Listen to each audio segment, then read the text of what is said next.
What's up, guys? If your YouTube app has been disabled or disappeared from your phone, you're in the right place. In this quick tutorial, I'll show you a simple step-by-step method to bring it back on Android in 2026. Stay tuned. Open the Settings app. This is the main control center where you manage apps, storage, privacy, and system options. Next, scroll down and tap on Apps or Applications, depending on your device model. This section shows all installed and system apps on your phone. Now, to save time, use the search bar at the top of the apps list and type YouTube. Once it appears, tap on it to open the app info page.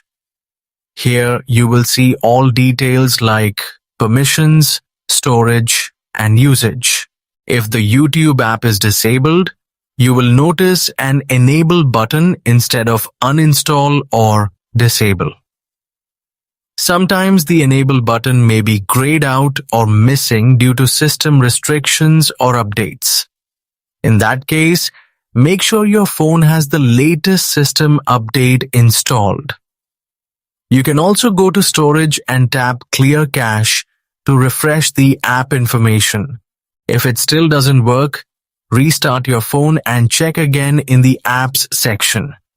Simply tap on the Enable button once. The system will immediately restore the app and YouTube will reappear in your app drawer, ready to use again. Always ensure YouTube system app is not restricted by digital well-being or parental controls. Stay updated. You can also restart your phone if the icon doesn't show instantly for a smoother refresh. Problem solved. If you enjoyed this tutorial, hit the like button and subscribe for more simple Android fixes. Catch you in the next video.